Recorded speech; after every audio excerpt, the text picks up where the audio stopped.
All right, now, everybody. Quiet, listen to me. We're going to start a show.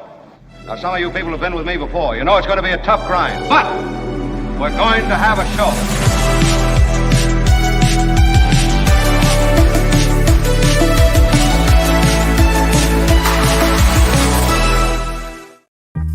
And hello, all. It is our Tuesday show. What a great lineup we've got. So glad you could be with us. I was away yesterday. I needed a day to recover from the news that Tim Scott was dropping out of the presidential race. As you know, he was, really that's a tough one, And I don't know how they're going to, sometimes relationships last because of a power gravity that is established, meaning, his girlfriend, I don't know if they're going to be able to keep that together now that he's out of the presidential race. She might have just been playing him, for the Oval Office. First lady. Want to be the first lady. Yeah. Well, they can spend more time together. Or he can save money on appearance fees that he was paying her to show up once in a while. I think that could be as well. Anyway, he's gone, but many things happening in the world, and we have great people to comment on them. David Cay Johnston is in New York at the UN. He's addressing a special group there. I'll talk about that in my remarks with David Cay Johnston. He joins in hour 2. He's the Pulitzer Prize winner, of course. Jefferson Graham in hour 1. And the award-winning journalist, the former senior correspondent at ABC News, Jim Avila, joins us in hour 1, too, as well, to help sort out a few things. And I think he has a major announcement for us, too. Oh. We love major announcements because we get to play the major announcement. We teased it last week, so today we get to hear what it's all about, huh? Production element, that's right. Kim is here, Kim, how are you? It is just Kim. We got a note yesterday from Tony, who would normally be here. I mean, he actually couldn't be here yesterday. Albert's in the Philippines. Thanks, Tony. And Tony is working KFI all week. Thanks, Tony. Yeah. So, when they call him, he's on standby. And I've mentioned this before. It's sort of a weird thing because we really need a production person to help just make things work smoothly. Although the more Kim does it, I mean, maybe the smoother it gets, and ultimately we don't. It wasn't very smooth yesterday. I look away from that train wreck. Yeah, Kim said, "Don't watch yesterday's show." I mean, but just don't bother watch. Just don't look. Don't look. I actually saw maybe 7 minutes of it, and you were talking about something that was fairly provocative. I'll just give it a thought here, which was related to The Mark Thompson Show. Thank you. You talked about something yesterday which was fairly provocative. You were talking about the fact that Native Americans were in the Veterans Day parade. Yeah, that's right. And my mom had leaned over and said to me, how could they have fought for a country that has done them so much wrong? And I would say, first of all, I can barely hear you, so maybe you could turn up your mic a little bit. Okay, but the second thing I would say is that, A, probably a lot of them were drafted into the war. But B, sometimes there is this show of national pride that's associated with, this supreme sacrifice that you make. I look to the Japanese, for example, in World War II. Now, here is a group of people. These are Americans who were imprisoned. I mean, they set up concentration camps, you know what I mean? Meaning they had to go live in these spaces. I mean, not close to where they were coming from. Right. Out in Oklahoma or whatever. They were from San Francisco or wherever. And these people, the Japanese, of Japanese descent, they volunteered for some of the toughest duty in the military during World War II. Some of those things they volunteered for were suicide missions. They were expressly suicide missions.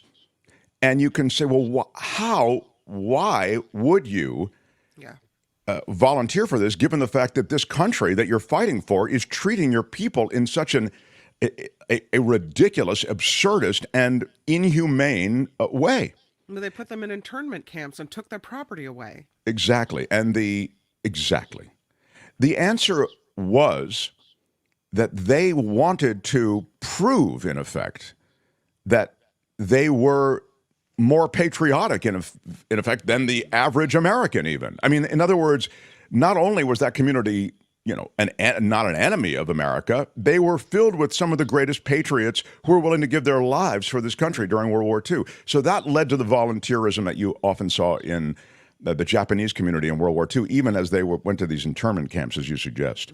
That was the thing that I saw yesterday that I just thought, if I'd been a caller on talk radio, I would have called and gone, so. Yeah, it's an interesting topic, though, when you think about how mistreated a group of people can be by this society, and they then turn around and step up when it really matters, what we do for each other. Yeah. So weird. You're cranked up all the way and I still barely hear you. Maybe it's my thing. I don't know. You're very loud to me, but I have the same problem with Nikki, so maybe it's my end. I don't know. This is the stuff that you'd need Tony for. Tony would normally see. Tony would, but I don't know. Thanks, Tony. Tony's not perfect. I've seen a lot of screw ups with Tony here too, so I don't know. Can you hear me, or is it really, really low? Oh no, I can hear you. It's okay, and I'm sure they'll tell us in the chat if it's just if it's really weird. But anyway, that was what I heard yesterday that I thought was worthy of comment. There's also a lot going on. The Mark Thompson Show. I've got some law and disorder that I'll get to. There's a lot going on in the nation's highest court, but this we are crowdfunded, so this is really so cool to get a super chat from JR, longtime listener, humble brag. I used to listen to Mark's show back when it was a frequency. Yeah. It was a big shout out, first of all, JR. Big shout out. Yeah, it's really, really cool. Thank you so much for thank you so much. Thank you so much. For the super chat.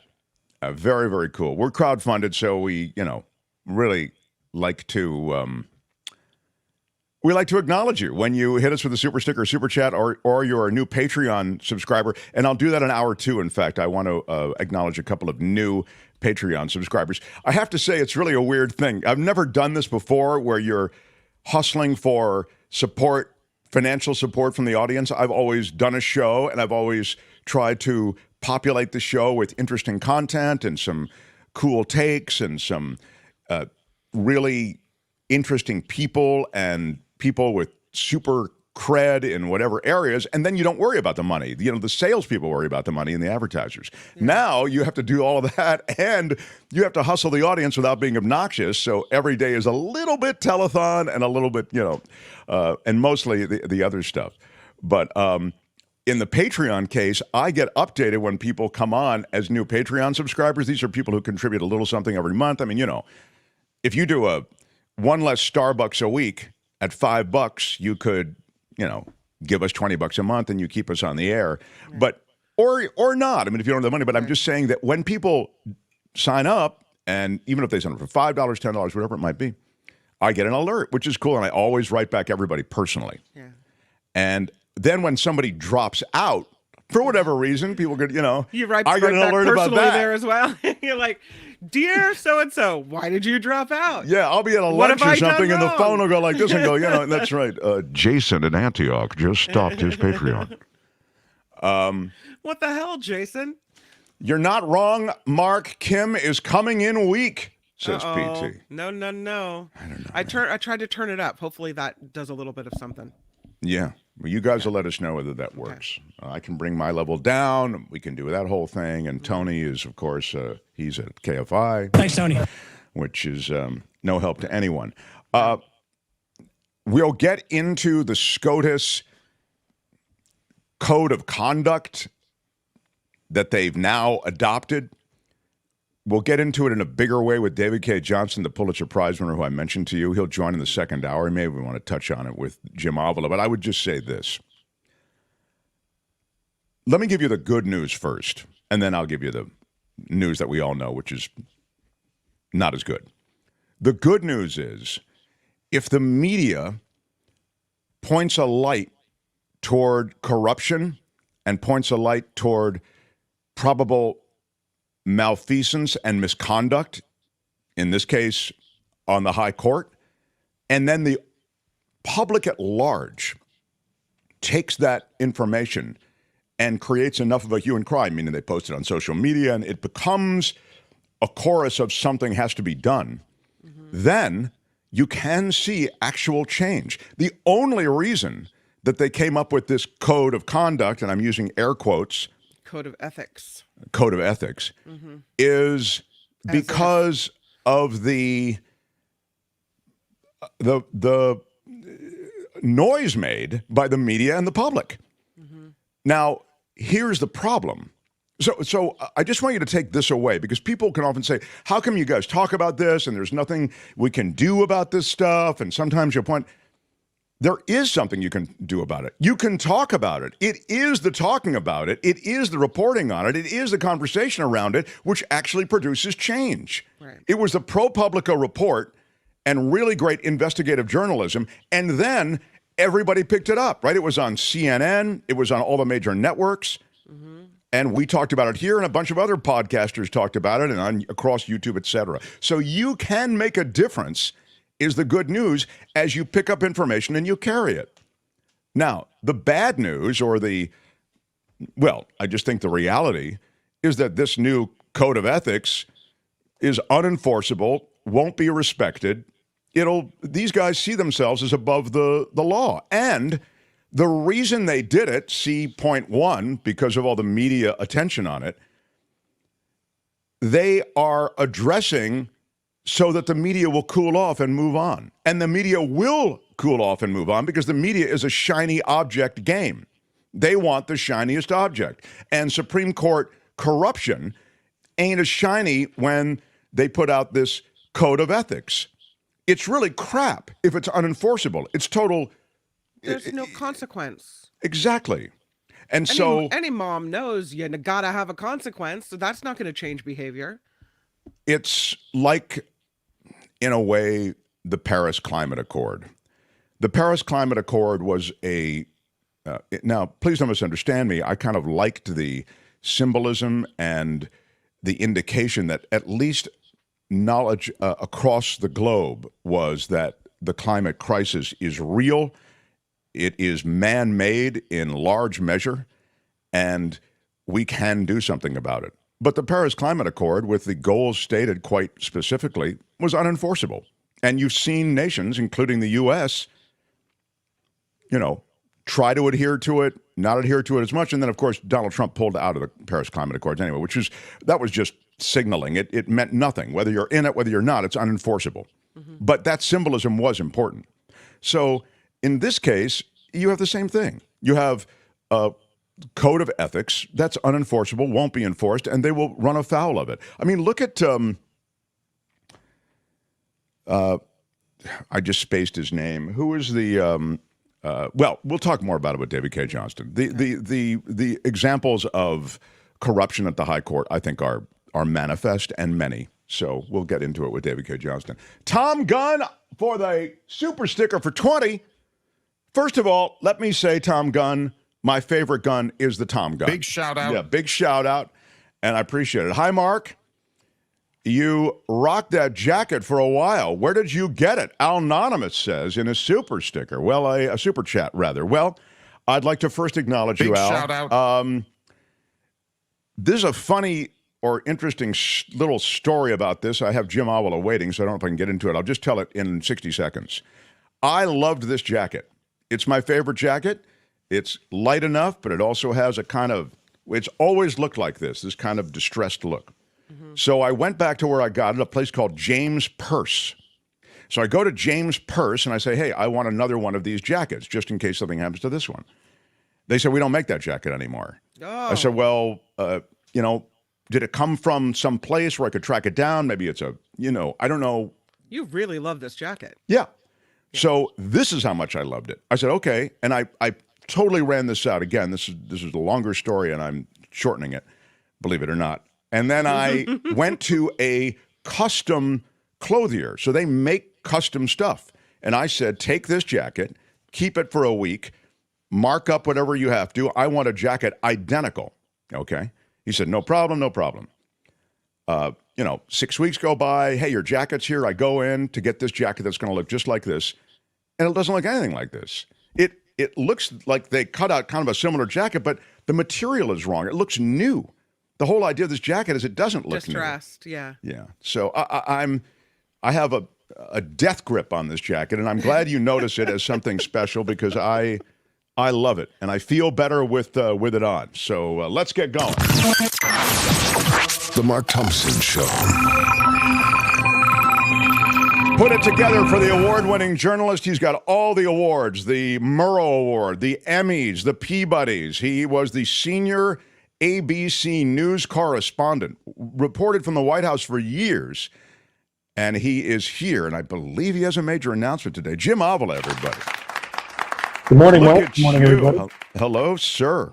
Well, you have a new column. You write on media and politics, and I think that's such a, it's the essence of what's going on, the information flow, what we know, how the media takes things on, doesn't take things on, spins things. But I don't know how you want to do it, Jim. You do have a major announcement. I saw your, I believe it was your Twitter feed. Yeah. And you did. So let me just do it right off the top. This would be, and we love it because we do have a major announcement from the Mark Thompson Show. A major announcement. You're a regular, so you get that major announcement treatment. Jim, what is your announcement for us? Well, I'm making this announcement only so I could hear Shadow Stevens do that. So maybe I'll just... I don't blame you for that. Yeah. Well, I got bored, Mark. This is lovely. This wasn't enough for you, apparently. Once a week, for an hour or whatever it is, half an hour. I've been retired for 2.5 years, and I decided to go back to work. But I didn't want to go back to work. I did entertain some offers back east. But in my old age, I had become geographically spoiled. And so I told anybody who was talking to me about going back to work that it would have to be in a region from San Francisco south to the Mexican border and on the coast. So a station ABC 10, KGTW in San Diego, took me up on it. And I'll begin as their senior investigative reporter beginning on November 27th. Wow. There's never been anything like this. Well, this is really big news. A senior investigative reporter. I love that. So it's a good station. They do, I was in local news for many years, as you were, and it is different, but they do serious stuff there. They don't do a lot of traffic accidents and murder du jour. They actually have an investigative team that I'll be part of, and will do stories that matter. In fact, believe it or not, that is their slogan: "Stories that matter." Wow. Which is kind of cool. It's not with you quite well. Yeah. Yeah, it's not sort of if it bleeds, it leads. It's good stuff. So I'm looking forward to it. San Diego is a lovely place. It's just a little ways down the freeway from where I live, so it should be good. Well, the crowd in our chat who's watching, they're watching live, they all seem pretty excited. There is a question that Randy has asked. Yes. It's, does that mean Jim won't be on the Mark Thompson Show anymore? What is we can just, after the celebration has settled down, can we just be selfish enough to ask, will you still make appearances here regularly? I'll be here on Friday. I know that so far. Great. But I have requested that I be able to continue to do this show, and I have not gotten an answer yet. When it's being bumped upstairs. So this station is owned by Scripps, which is a long time. For those who know, that they used to own a bunch of newspapers. They still do. They own, I think, the second most television and radio stations in the country. So they do. They are in the business of news. There is I would say on this program that I've become unleashed, and because I was no longer a reporter covering just facts, I could give my opinion. Sure. So there is a balancing act to be done. If they allow me to continue, I will do analysis. Right. And I will not, which is fair, and you can do that, but I won't be giving you my personal opinion anymore. Sure. There's and at least I think that change. I get that, and I think that makes a lot of sense. In fact, as I think about the roundtable shows that they do, Face the Nation, Meet the Press, this week, those are all people who are currently employed at various networks giving their takes. I mean, many of them are also writers at the Wall Street Journal, wherever, So it's hardly a big ask if you can keep that objectivity with your analysis that you see, as I say, on all of these different Sunday shows. Well, we'd love to. I hope it works out because we'd love to continue to have you and have your takes here. Well, this has been great, and I enjoy it, and so I would love to still do it on at least once a week. So we'll see. You were one of the people who basically said, don't pay attention to the polls. And then the last bit of polling, which was so damning, was really during the most recent election, perhaps beaten back. I mean, the notions and conclusions that people reached based on that polling, they seem flawed based on that vote. I wonder if you could speak to that. And also the media's need, Jim, I was making the point before, for the sort of shiny object story and how the polling, I think, leads that sort of pickup by the media. Yeah, all those things are true. I think that so frequently news organizations do polls during a slow period because if there's nothing much going on in politics, which nowadays is not very often, they will gin up a poll that gives them something to talk about. It also gives them promotion. In this particular case, we're talking about the New York Times Siena poll, and we know that when they published that poll that showed that Joe Biden was trailing in 5 out of 6 swing states, that the panels went crazy, nonstop panels. Everybody quoted them from CNN to MSNBC to even local. And a panic set in among Democrats. So it's to get buzz, and it works. I'm not saying that, and what I'm not saying in this column, and what I'm not telling you today, is that the poll was necessarily wrong. What I'm saying is that it lacks context. And the job is you print the poll, what your pollsters found, and then you tell people what it means and what it doesn't mean. And what the New York Times and others, especially others, did not do is point out several things. Number one, we're a year out. Number two, if Barack Obama, if we went by these polls a year out, Barack Obama would have lost twice because he was behind in polls leading up to his election a year away. Right, a year out, exactly. Yeah. So they're meaningless. The polls really, they tell you a snapshot of what their person is being told, that their pollster is being told. Secondly, in today's environment, people don't tell pollsters the truth. They really don't. We're finding more and more that they're afraid of telling people the truth, telling them what they think, and it's a problem. And then, as I say, the context. If you believe that Joe Biden is only going to beat Donald Trump among African Americans by 1 point, which is what this poll said, then you're living in a dreamland. I apologize. Let me just open this door. Yeah. I can get out. The doggy wants out. I'm staying with a friend, and she has a little dog. Sure. But at any rate, if you believe that's going to happen when it comes close to election, you're living in fantasy land, because first thing they're going to do is play all the denigrating comments that that Donald Trump has made about African Americans, all the way from the Central Park 5 in New York City through the elections. Now he's calling Letitia James peekaboo. Those things don't stand.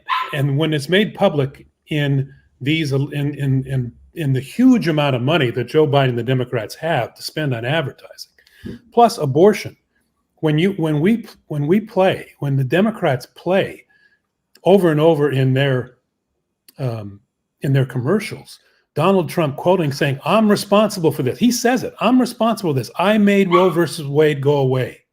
And he says that he told Chris Matthews back, in 2016, they'll play that again, when he said that women should be punished, prosecuted for having abortions.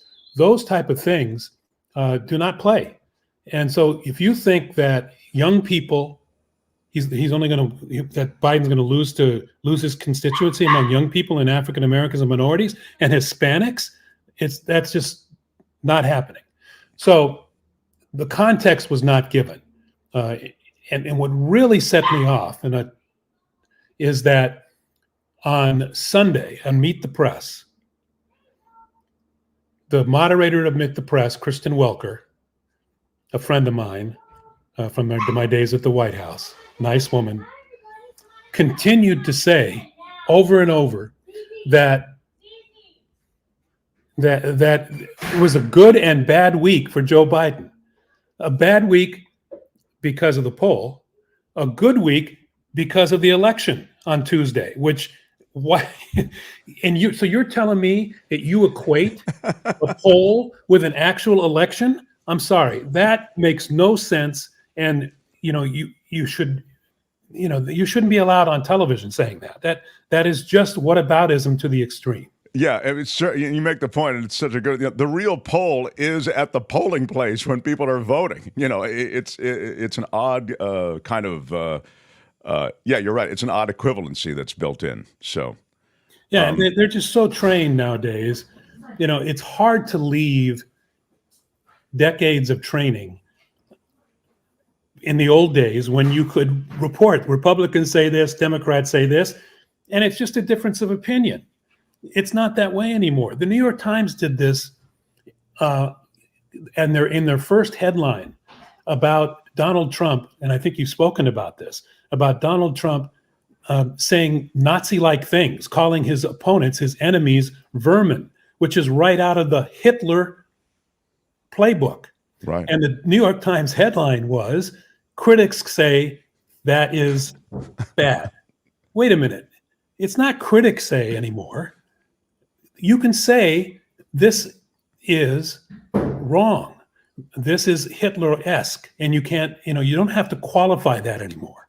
In our last couple of minutes, Jim, just on that, because you mentioned it, I have to say that it's extraordinary when you watch a Trump speech, and we're going to play a little bit when David Cay Johnston joins in the next hour.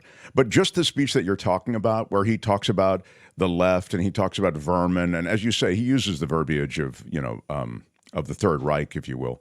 But the hateful nature of it, it's so spiteful and hateful that when you watch it, and you've watched other elections in this country, and you've just watched other political debate in this country, it's a bit bizarre, meaning you're right. Things have shifted so much that kind of hateful talk, I mean, it's so spiteful and nasty. It's like the kind of thing you would say like in a rap battle type thing, that I'm astounded that politics has changed so much that mudslinging, which would be really an exception in the old days, is now kind of the coin of the realm to demonize the other side that way.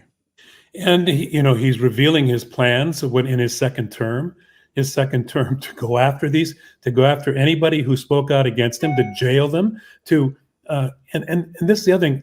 In this poll, you think that Latinos are going to vote for the guy who says he's going to set up immigration camps inside this country and put immigrants in these camps? This is a Stephen Miller gone crazy situation. And at the first headline again in the New York Times was a critic say that's wrong. Not a declarative sentence. Make a freaking declarative sentence. That's all you have to do. You no longer have to couch it with these type of things.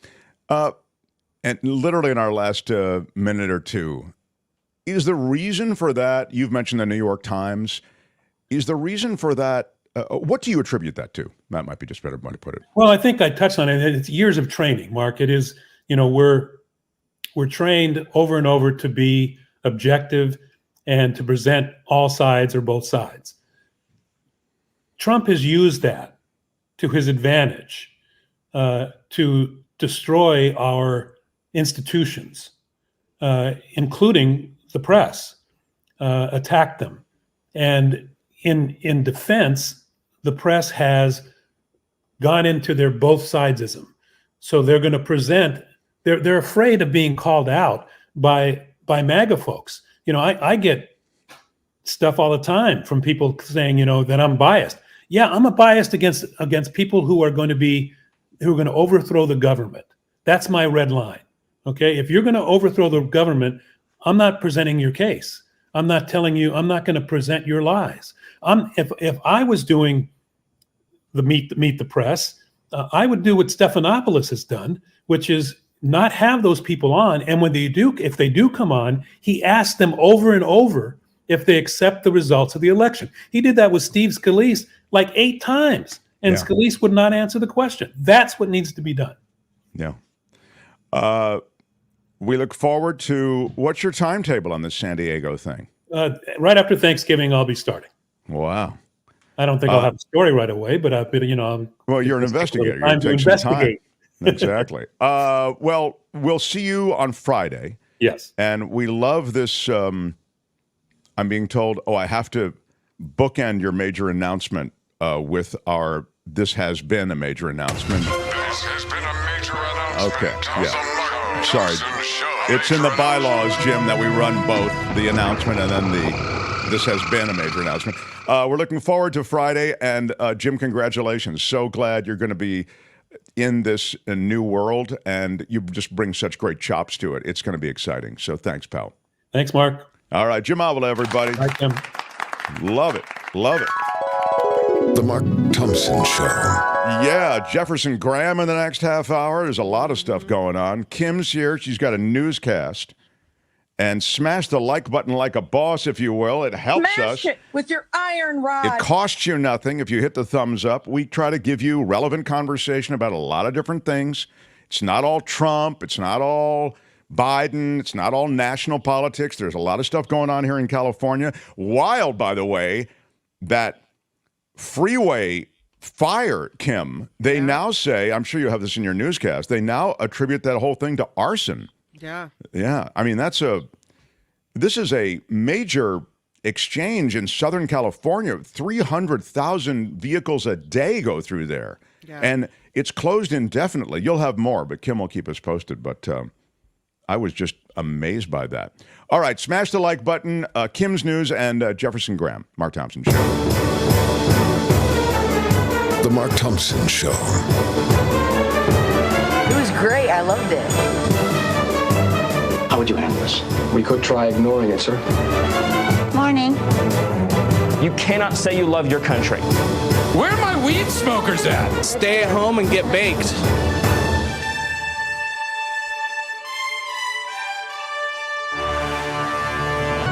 On the Mark Thompson Show, I'm Kim McAllister. This report sponsored by Tenuta Vineyards in Livermore. There are tens of thousands of people part of a March for Israel in Washington, D.C. at this hour. It's happening on the National Mall. The National Guard has been called in. There are no reports of violence or any trouble, but this comes as the war between Israel and Hamas is now in its 39th day. President Biden is set to meet with Chinese President Xi Jinping on the sidelines of the Asian Pacific Economic Cooperation Summit in San Francisco. President Biden told reporters he is trying to improve bilateral relations, wants to restart military communications between the two nations. Beijing suspended communications following former House Speaker Nancy Pelosi's visit to Taiwan. A major Swiss investment firm predicts the Federal Reserve will make deep cuts to interest rates this spring. Wow. According to the UBS investment bank, the combination of easing inflation and a looming recession could result in the Fed cutting interest rates by half. Man, that is big, big news. Wow. That's what we do here on the Mark Thompson Show. I love it. Who is having that conversation? Well, I guess they're having it. Jim Avila is doing investigative reporting in San Diego, but here at the Mark Thompson Show, we hit the big stories hard. You try to hold your own. I agree. The House is preparing to vote today on a Republican-led bill to avoid a government shutdown by the end of the week. Speaker Mike Johnson's plan would fund some government agencies until mid-January, the rest through early February at current spending levels. It's unclear if he can drum up enough votes to pass a stopgap measure, given the stiff opposition by hardline Republicans. It's a fight. It's a big fight. Well, he'll need Democrats, and he's good. Look, he's a crazy hard right-winger, extreme right-winger. But Democrats may, and I think are going to sign on to some kind of, they call it a CR, continuing resolution, funding for the, yeah, you get it. Like a stopgap measure. Yeah, we'll see how Thank they do. you. The man accused of breaking into the home of former House Speaker Nancy Pelosi and hitting her husband Paul in the head with a hammer was called to the witness stand in court today. It was a surprise move. David Cay called to the stand by his defense attorneys. During his testimony, Cay became emotional, began bringing up his political views. When asked about who else was on his list of targets in addition to the Pelosi's, Cay rattled off several names, including President Biden, whom he referred to as Target 1, actor Tom Hanks, former Vice President Mike Pence, Senator Bernie Sanders, Hunter Biden, and Governor Gavin Newsom. Wow, Tom Hanks gets a mention in the. Man, this guy had a busy month set up. After Pelosi, he was going to hit all of those people. Is that what you're saying? Yeah, I mean, well, that's those were on his list. Week. Yeah, man. All Glad right, they got him. I mean, yeah, guy deserves to be, not around anymore to do this stuff, meaning, incarcerated. right. The pallet fire that did major damage to the 10 freeway in downtown Los Angeles is believed to have been intentionally set, as Mark mentioned. At a news conference yesterday, Governor Gavin Newsom said the weekend fire burned within the fence line of the pallet yard, and the cause does appear to be arson. The governor saying the area underneath the freeway was being leased by a company whose lease had recently expired, adding that the state is in active litigation with that company. Hundreds of thousands of drivers, though, will be affected by this freeway closure every day, and there's no word on when it will be prepared. Yesterday, I think it was the mayor of Los Angeles was urging people to work from home if they could. This is going to be a huge traffic nightmare for a while. The Asia-Pacific Economic Cooperation Summit getting started, but some area businesses in San Francisco say they're seeing red. Restaurants in town are reporting a significant downturn in reservations. Some owners have heard from regulars that they're leaving the city to avoid this whole summit thing entirely. Other eateries worry the usual foot traffic and last-minute reservations will not happen this week as casual tourists avoid the city.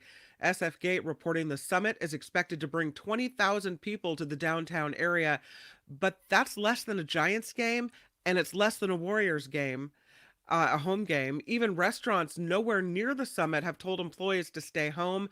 They are operating on skeleton crews due to very low reservation numbers. Wow, isn't that something? You would think it'd be the opposite, but just not enough people, I guess.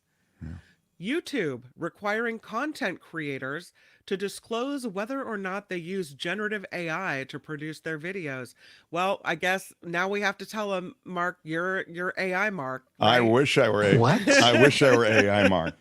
It was AI Jim Avila. What are we going to say? We do it live. We'll do it live. I'll write it and we'll do it live. That's what we do. Videos enhanced or completely created by AI will carry a label for synthetic content. No. YouTube says sensitive topics like elections or war will have more prominent labeling. Oh, that's interesting. We have to be, we should tell everybody, because we always share our little effort with everyone. Yeah. We have to be strategic about how I always tell you, and once we start talking about war, once we start talking about women's right over their own body, and one of these various hot button issues, we get demonetized or reduced in monetization. And so that pretty much every day we get reduced in monetization.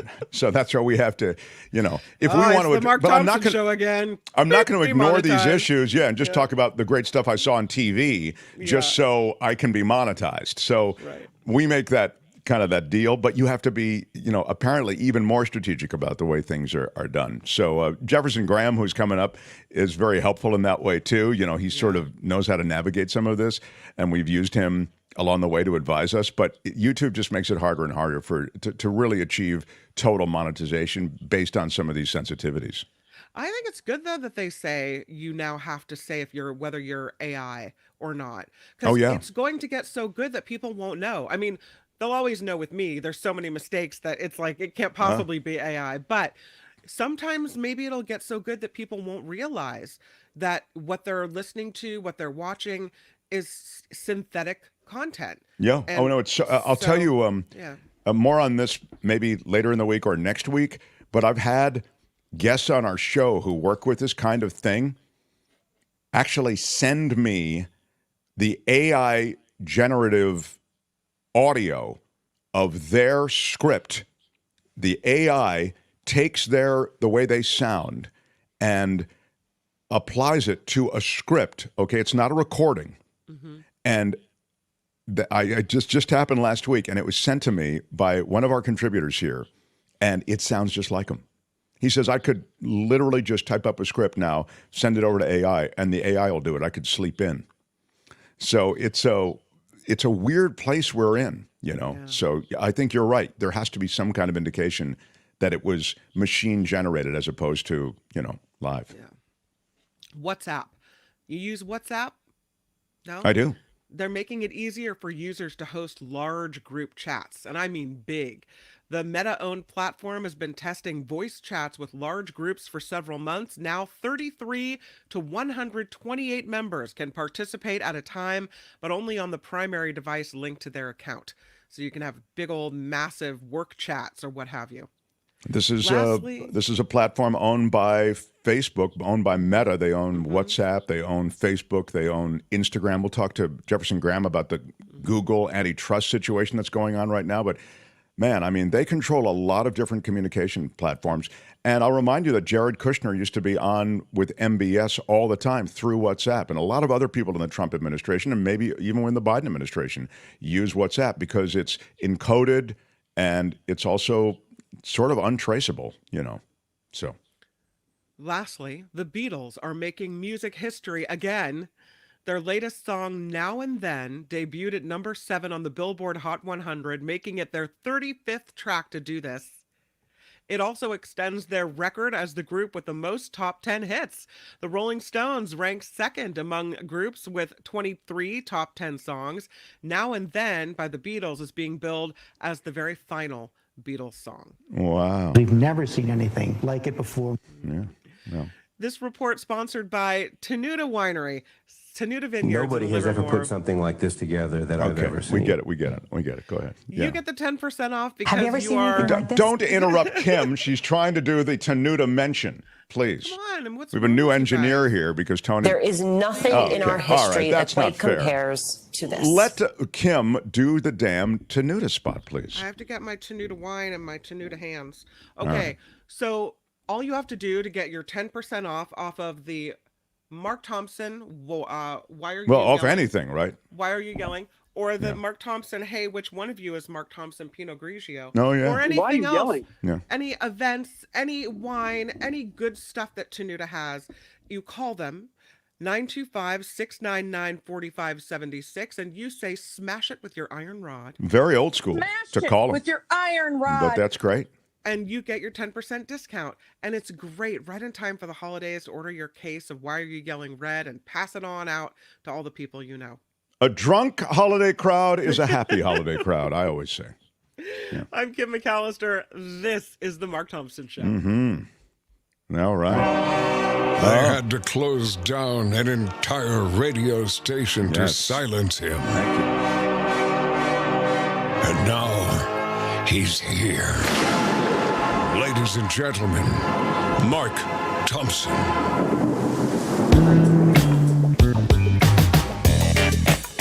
Feel it in your soul. The Mark Thompson Show. This is Mark Thompson. Hey, which one of you is Mark Thompson?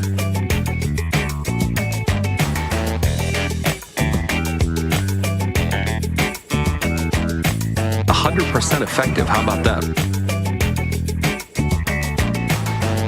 There is no defense for my conduct.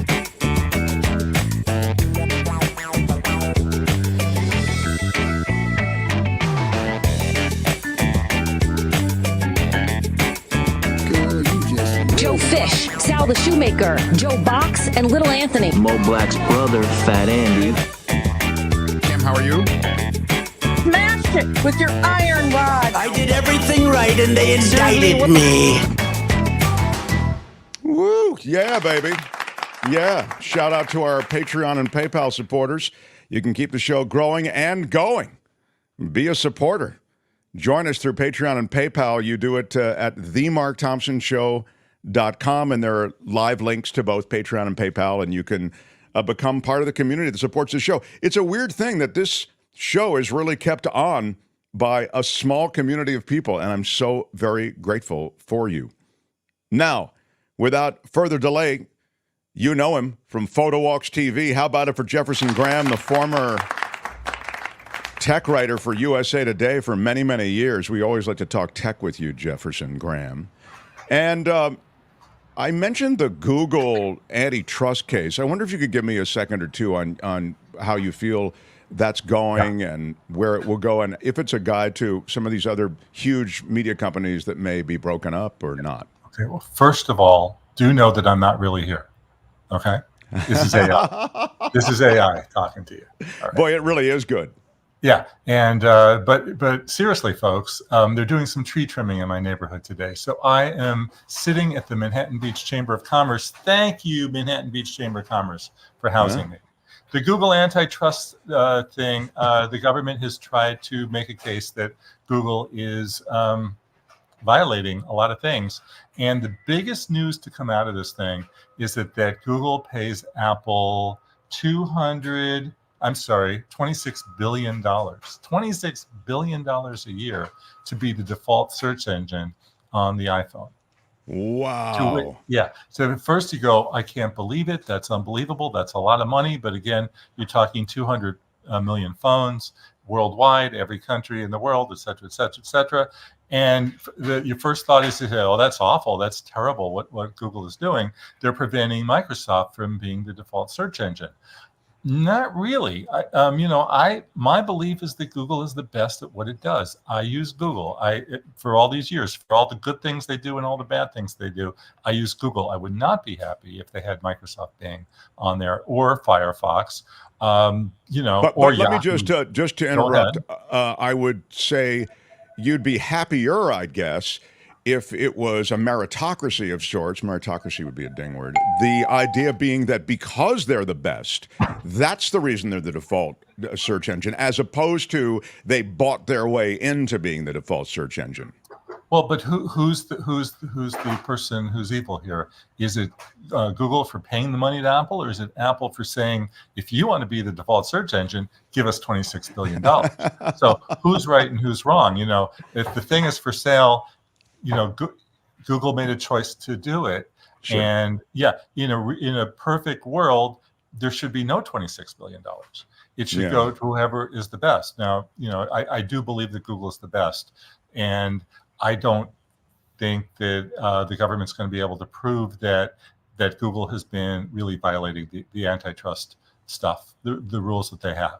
There's a lot of things they do that are bad, but go ahead, Mark. Yeah, I mean, what about the prospects of breaking up some of these big media companies? I know we visit this from time to time with you, but it is an extraordinary thing. I was mentioning before that Meta owns Facebook, WhatsApp, Instagram. Those are, you really have the whole market with those three.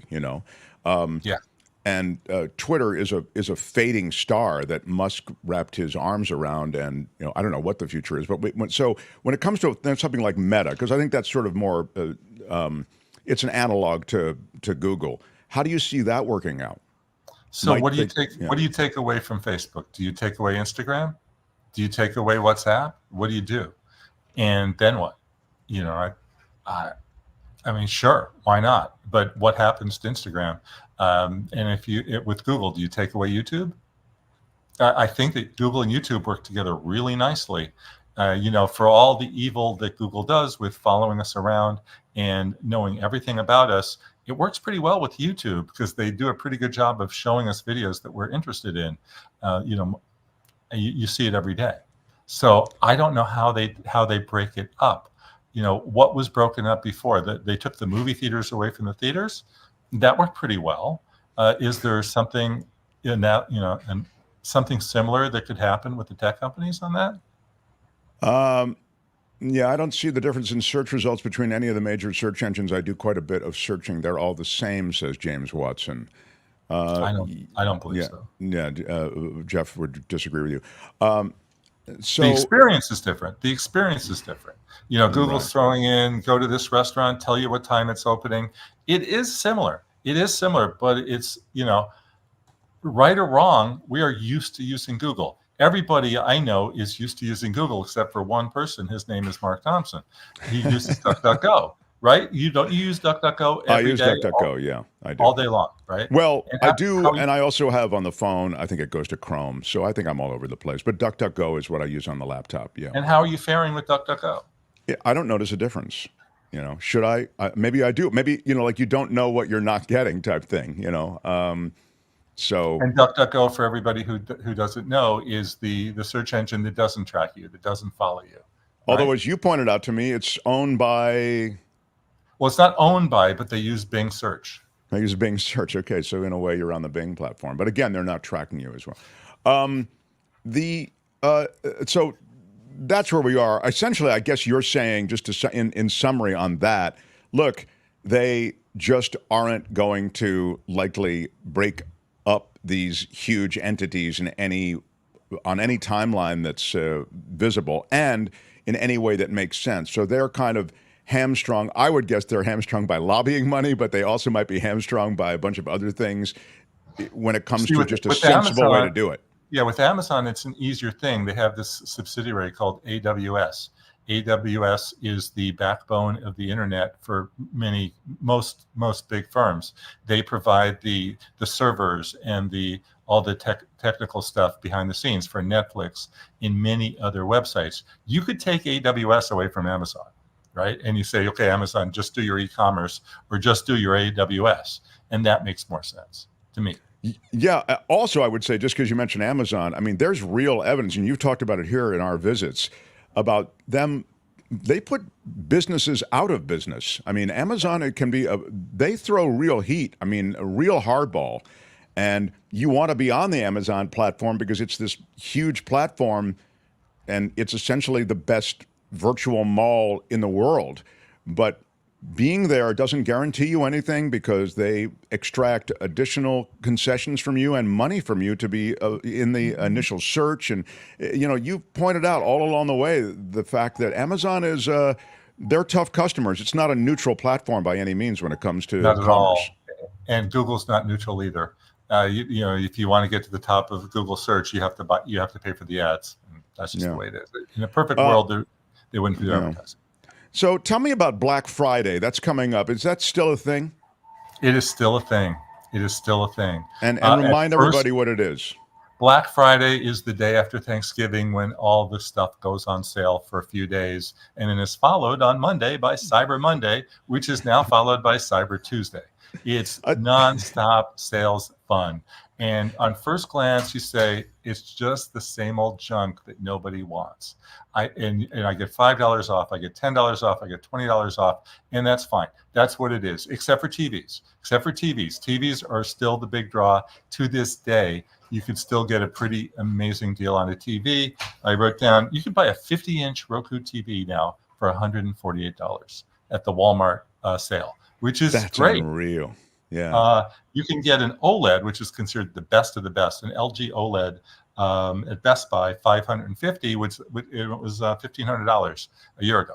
So that said, if there's stuff you're interested in, go to the website, go to Amazon, go to Best Buy, go to places that you normally shop at. You will save $10 off some jeans. You will save $5 off a cord. You'll get a $25 gift certificate from Apple, probably. They haven't announced their sale yet. But generally, if you buy a computer on that Friday, you'll get a little gift card. They're going to give you something. Everybody is going to give you something. So again, first glance, it sounds blah. But if there's stuff you want, make a list and then look around on Friday. Wow, this actually went in a different direction than I thought it was going to. I thought you were going to say, oh, believe me, it's just another marketing thing. There's nothing to it. But you feel as though there actually might be some stuff that you could get by playing the game. If there's something that you want, again, if there's something you need, if you need a hard drive, you might get $5 off. If there's a cable, you might get $5 off. If you need a new TV, you will definitely save money. Overall, it's overkill and insane. But every brand is going to have some sort of sale and offer you some sort of deal over those few days. Well, Jeff, would you say that there's never been anything? There's never been anything like this. Now, there's never been anything like this. Would you give me a thought? Because I thought of you, and I'm sure Kim did as well. And those of us who know your story know I believe you were Chrissy Field in San Francisco, and you were shooting something with your cameras, which are, in pretty good, it's higher end stuff. And a bunch of thieves came and grabbed your stuff. Was it one thief or just one? One thief. Anyway, this crew, this foreign crew, came to. I think they were from Czechoslovakia. Or what is it now? Is that it? They're Czech, Well, it's the Czech Republic now. Czech. I think it's called. Yeah, Czech.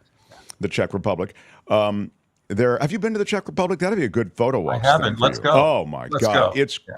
I would love to go with you, and maybe I can. If I can just get the warden to let me out for a couple of weeks, I would. It's very photogenic, that entire region, and there's a lot of great history to the Czech Republic. Anyway, so Czech camera crew comes to San Francisco. They have their stuff robbed at gunpoint, and I thought of you because you sort of had a similar experience. Yeah, no guns for me. No guns for me. I was addressing the camera, and they just ran. He ran up to me with a big grin on his face, took my camera and tripod, put it in the getaway car, and they just dashed away. But there was a getaway car waiting. Yeah. This is a crew. They were armed up. Was taking a picture of City Lights, the beloved City Lights bookstore in North Beach, at the corner of Columbus and I don't know what Green, I think it is, and had a gun put in his chest, saying, "Give me your equipment." And $18,000 worth of gear was taken. That was on the weekend, and wow. I mean, that's not a bad neighborhood. That's a really good, heavily trafficked neighborhood, and for that to happen, and San Francisco just keeps getting hit like this over and over and over, and they've been trying their best to put the best foot forward and to make everything's been overblown. The crime's not really happening. Yeah, there's some drug addicts, but they're on the other side of town because, as you know, Biden's coming to town. They've been cleaning up all the streets, and for this to happen is just another black eye. And I saw the Brooke Jenkins, who's the DA in San Francisco. She had a big press conference, and I think they have tried to crack down on enforcement and on prosecutions, but clearly they're coming up short. I mean, this is really brazen, and again, it's another embarrassing episode that San Francisco has to own. Yeah, as long as you can resell camera gear on eBay, Craigslist, Facebook, Amazon. No questions asked, no serial number, just fenced goods. This problem is going to keep on happening. This is your solution. This, for those just joining us, Jeff had, I think, or has a really great solution, or at least a partial solution to this. You feel, well, go ahead and tell everybody about the way these cameras and photographic equipment should be marked such that it's not permitted to be sold second party. Which shouldn't be allowed, and you should have to type in a serial number. And then there's also, if you buy a power tool from Milwaukee, from a company called Milwaukee, they have technology in there to stop it from being used if it's been stolen. Wow, is that right? That's extraordinary.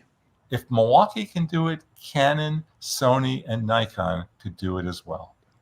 That is extraordinary. I didn't know that, but we visited this topic with you. And I told you about they come and steal the iPhone, and it goes out of the store.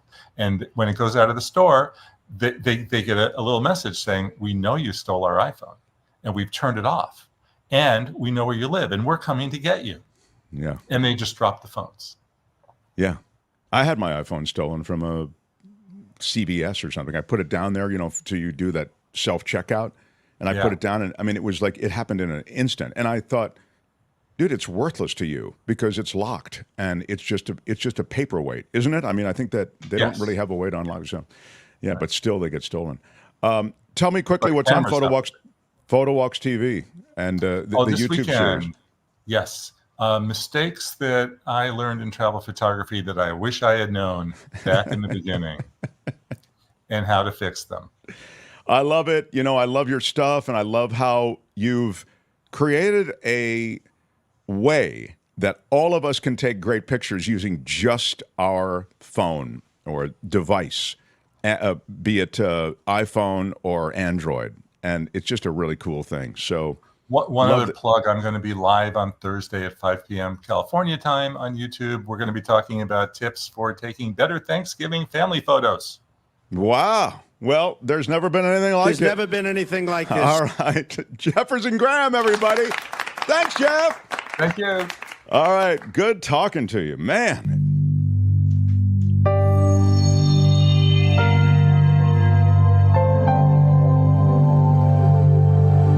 The Mark Thompson Show. Yeah. Thank you, everyone. A lot of big stuff going on. A lot of big stuff going on. You know, let me tell you something just as a little aside here before we get to Kim's news and David Cay Johnston is going to join us. The Mark Thompson Show. So I've been asked to be on a podcast tomorrow. Okay. And here's the reason I'm laughing about it. It's a podcast. Let me see. It's called The Approach Shot, I think is the podcast is called, which is a golf term. You know, as you approach the green, you hit an approach shot. Right? Okay. So the reason I'm laughing about it is that I don't play golf. So they told, and I told them this. You know, I've mentioned before on this show, I was invited to play the AT&T Classic at Pebble Beach because a major league pitcher dropped out, right. And they said, "Are you available?" And I said, "I can't golf." And they said, "Well, you don't have to worry. It's a foursome. We did play the closest ball." I said, "No. I mean, I'm not saying I'm bad at golf. I'm saying I don't play at all unless there is like a windmill going and I have, a little thing that I'm trying to hit the hole. I play miniature golf, but so I don't play golf. So these guys know this, and they still want me on their podcast. So this is going to be it'll be awkward. I'll tell you how it goes, and I'll give you a link to it, and you can tell me how it goes. But it's the oddest request for me to guest on a podcast that's all about golf, since I am very much forward about the fact that I don't play golf. So yeah. I don't know. Smash the like button like a boss. It costs you nothing, and it helps us in the YouTube algorithms. I'm going to have a supersized Kim newscast. Right now, I want to get to a guy who's a Pulitzer Prize winner, 4-time best-selling author. He's a brilliant mind, and there's so much right now going on in the world of Trump, but not just Trump, in government. Even as we are threatened with a government shutdown, I want to get his view of so much going on. He's in Manhattan, I believe, at the UN, where he'll be making public remarks. How about it for David Cay Johnston, everybody? Hi, David. Hi there. Well, actually, I'm in a hotel room, and I'm going to be speaking at a UN conference up at Columbia University tomorrow. I was there this morning, and I'll speak tomorrow. What are you speaking on, sir? Inequality and the role that tax policies have in inequality. Here in America, I've written extensively about how very wealthy people often pay little or no income tax unless they're workers. If they're workers, they pay a lot. And this is a problem around the world. And of course, if we don't have revenue, then we can't invest in human capital. We don't spend enough money on education, research, and development. And in the long run, it makes us all worse off. And so we're going to talk about the role of journalists in getting people to understand this. Because unfortunately, the reality of the world is you can say tax and people go, yeah, terrible, bad thing. In fact, a properly run tax system will make you wealthier.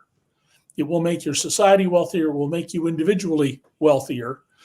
And every time we let someone who's worth billions of dollars pay no taxes, while the rest of us pay, what we're really doing is we're giving that person welfare that's way out of proportion to the worst welfare queen crook you could imagine.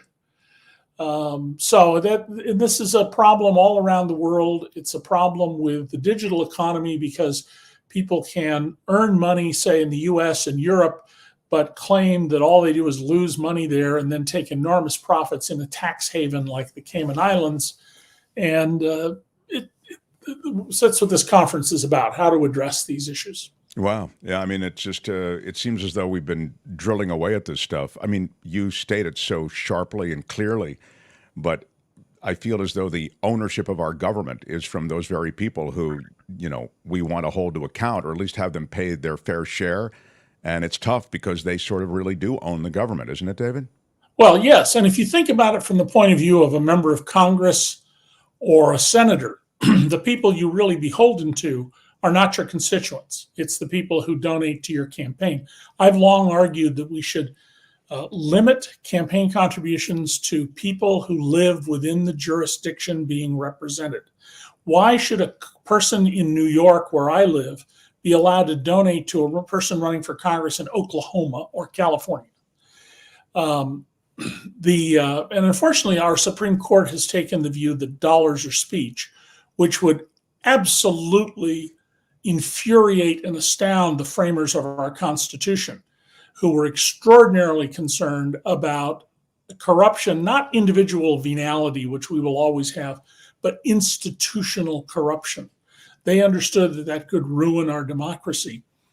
I shared a cab one day with a New York State senator from LaGuardia Airport. This is 20 years ago, into Manhattan. And he told me, he said, every morning when I get up and I'm shaving, I look in the mirror and I think about what my 10 biggest donors want. And this state senator, by the way, is from a multi-billionaire family, so he doesn't need money. And he said, but much of what my biggest donors want wouldn't actually be good for them, and they're never going to get it.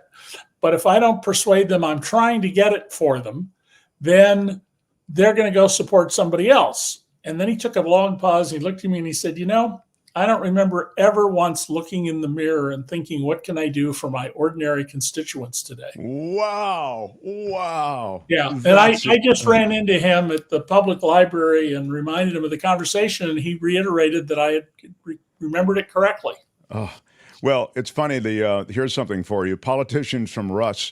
Politicians should have to wear sponsor patches on their clothing like race car drivers. I mean, really... I think that's a terrific idea.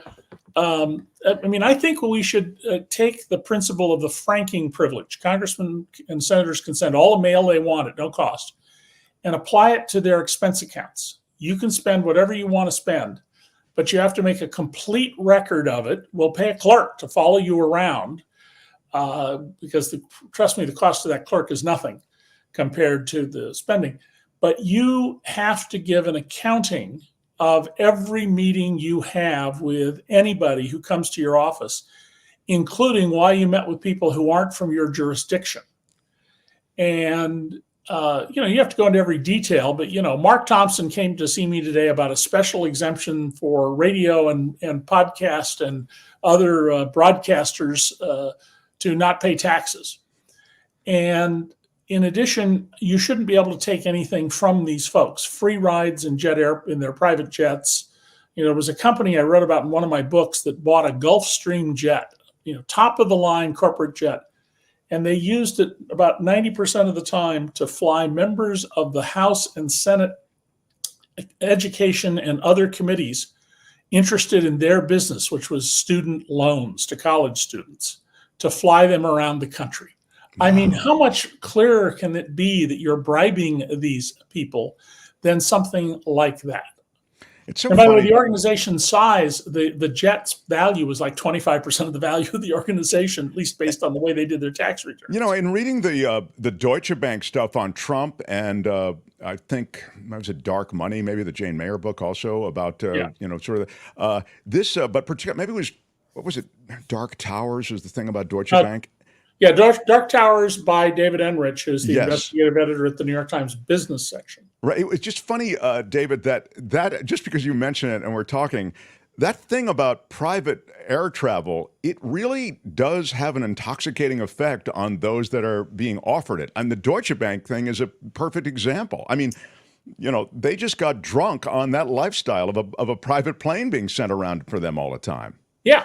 Yeah, and I actually had a member of Congress complain one time. He says, well, it's not as nice as you think. I mean, I got flown home to, I think it was Idaho, either Idaho or Montana. And he said, but we had to stop twice for him to drop off other members of Congress. Gee, how awful. You had to come down twice to drop somebody off on the way. I mean, can you imagine the indignity of it? You know, it's funny. I'll just tell you this real quick. I had what was her name? From Dynasty. She was Jackie Collins. It's Jackie Collins. Okay, her sister's on Dynasty. So Jackie Collins, a very famous kind of romance novel writer and all this stuff, and she carries herself with a certain sense of the elite. She's lovely. She's absolutely lovely. Very British. Yes, very British and so she had a home in London, a home in New York, and a home in Beverly Hills. And I said, it seems to me like someone like yourself, how do you do it? You fly private to all of these different... And she said, please, darling, I never fly private. First of all, when you fly private, it's someone else's jet, and you have to spend the whole time chatting with them. It's awful. And then secondly, you need to, it's like a personal appearance, chat with everyone else on the plane. I fly commercial. I thought that's the greatest excuse for not flying private. She may have written trashy books, but that's a very good philosophy. It is. All right, now to the situation that just happened this morning, David. There was a leak of that Jenna Ellis deposition video in which she really outlines what was a plan on the part of the Trump administration to never leave office, okay? Please comment on that, but more to the point, what just happened is that there was a protective order that was asked for, right. And in this Fulton County District Attorney's case, and it was an emergency motion. Can you explain this and then how, please. First, I'm going to crow just a little. In 2015, I said that if Trump gets to the White House, he will never leave voluntarily and peacefully. And this is the latest vindication that I was right about that. And I mean, there were people who said, you're crazy back then. That's ridiculous. And Bannon was asked point blank about it. He said, please, that's ridiculous. Exactly, as you said. They denied it all the way. Yeah. So when you give what's called a proffer, an offer of here's what I'll testify to if we make a deal about my testimony, which is what Jenna Ellis has done as one of Trump's lawyers to avoid potentially 15 years in a Georgia prison. You tell the prosecutor, this is what I would testify to. And they can't use that against you when you're making this proffer, this offer. And in this proffer, she revealed lots of stunning things, only some of which we've seen, but essentially, we're not going to leave the White House no matter what, which is very damaging to Trump's case. She's entitled to a copy of that. Depending on what stage of discovery they are in, the other defendants, remember there were 19 defendants, including Trump, are entitled to copies of this. So somebody who had a copy of it, not necessarily her lawyer, gave this to the Washington Post and snippets of it to ABC News and others. The prosecutor, Fani Willis, is alarmed about this because what this does is signal to other defendants, here's what this or that witness is going to say. When you have a criminal trial, and most civil trials as well, potential witnesses are excluded from the courtroom until they testify. And they're often excluded after they testify because you want to maintain the sanctity of the court. And it's a legal version of what we call the sanitary area at an airport. You have to go through inspection and then you are inside this safe area. And we don't want you to know on the outside what the inside. So I'm not surprised Fani Willis filed this motion. I'm kind of surprised she didn't file one prophylactically in advance, but she got a lot of things on her plate. I'm confident that the judge in this case will issue some kind of an order limiting disclosing these materials because of their potential negative impact on justice, not on anybody's innocence or guilt, on justice. And the judge should be first and foremost concerned with justice, a fair trial conducted under the right rules in which people get discovery, they get to tell their stories, and they get to do so without outside interference. But just as a practical matter then, David, that information or video in this case, that deposition would still be available to defense counsel, but they would have to go to the courthouse or to some designated place to see it. That is to say, well, it's possible. In the Florida case involving the national security documents, which ought to go to trial first, is the case that Trump has absolutely zero defenses for. Lots of people have gone to jail for taking a single page of a document. He took thousands of pages. The judge has agreed to the Justice Department's request that you have to go to a SCIF, a secure facility where nobody on the outside can electronically tell what you're doing inside. And one of those SCIFs is going to be at the courthouse near Mar-a-Lago, but for some documents, they're so sensitive, you're going to have to apparently drive all the way to Miami to look at them. In this matter, and those documents were in a bathroom somewhere, to think. Yeah. In this case, those aren't the same kind of documents. The documents here are testimony. So there's no SCIF issue here. It's access of these documents to the public and other people. Now, let me be clear. All throughout my career, I've had people leak documents to me, grand jury transcripts, other things you're not supposed to have. If you're a journalist, there is nothing wrong with receiving these. Supreme Court's been crystal clear. And if you say to somebody, well, give me that document, now you're in trouble. But if somebody calls you up and says, gee, I got this video, you want to see it, the only condition is you can't tell anybody where you got it. And if you're willing, if necessary, to go to jail to protect that, you can have it. So the issue here is the court imposing on the officers of the court an obligation to not release these things. And so nobody did anything wrong in releasing it now because there was no order against it. In the same way that, well, Trump has a gag order in New York not to mention or refer to, and his lawyers not to mention or refer to the court staff or witnesses. There is no federal order at the moment because the one in the Washington, D.C. prosecution, the January 6th effort to overthrow the government, that's been stayed pending appeal.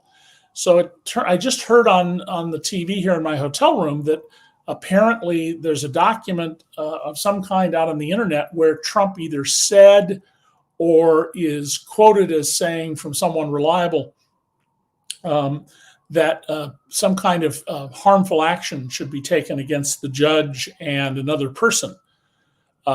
That's the kind of thing for which you absolutely have orders issued that you can't disseminate information. And yet they stayed that order. So for the moment, it's on appeal for the moment. I'd be very surprised if it is not continued and perhaps even strengthened. Even mob bosses do not go around threatening judges and witnesses. If a mob boss wants a witness gotten rid of, he'll have him offed. But he doesn't go around saying, I'm going to whack you. They just do it. And in this case, taxpayers are spending a fortune on security for the judges and the prosecutors. And in some cases, their children, their children can't go to school without a police escort because of Donald Trump's telling his audience, go commit violence on my behalf.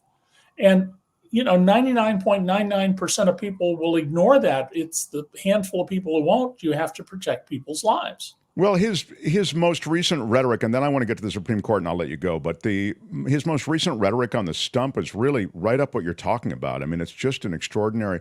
Here's a little audio from former President Donald Trump ramping up his inflammatory rhetoric. The threat from outside forces is far less sinister, dangerous, and grave than the threat from within. Denigrating his political opponents on the left as, quote, vermin during a Veterans Day speech in New Hampshire. We will root out the communists, Marxists, fascists, and the radical left thugs that live like vermin within the confines of our country.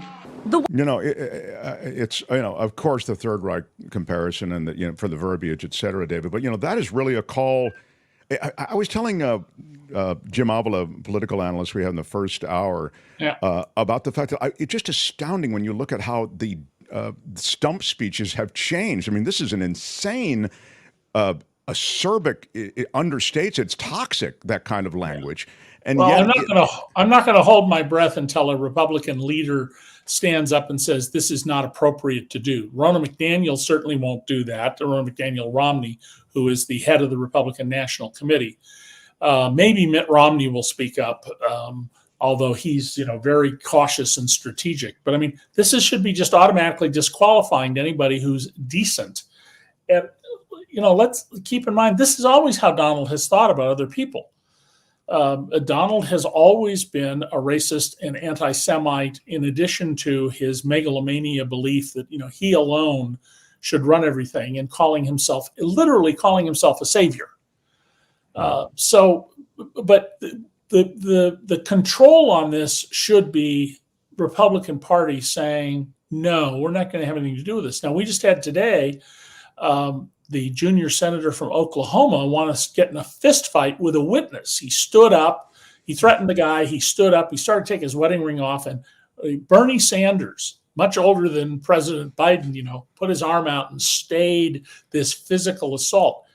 In a different time, there would be talk right now about expelling him from the U.S. Senate for this kind of 6th grade, 8th grade, juvenile behavior. But there isn't. And the Republican Party, sadly, we're going to see it, as I predicted also 7 or 8 years ago.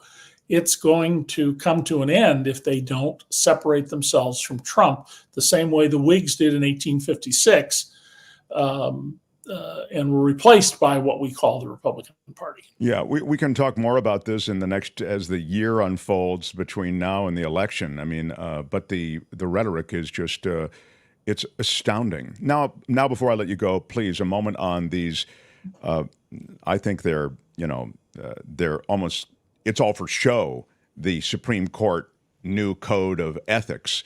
I wonder if you can speak to it. I thought the one thing, I'll just mention this quickly, David, I thought the one thing that was encouraging about it was the fact that the media could draw attention to this and that this got enough momentum from the populace that the Supreme Court felt we really need to do something, even though that something seems unenforceable. Well, I think that what's clear from this very detailed statement of ethical conduct with no enforcement mechanism is that John Glover Roberts, the Chief Justice of the United States, is very concerned. He is very much an institutionalist. He came into the court wanting to become a famous Chief Justice for changing the world. And his opinions, many of which I read, are laying out ideas and giving signals to people about, bring this kind of case, and this is the result I think I can get you. He's a very long-term strategic thinker, and he's currently only, I think, 60 years old, and he's been Chief Justice now for 15 years.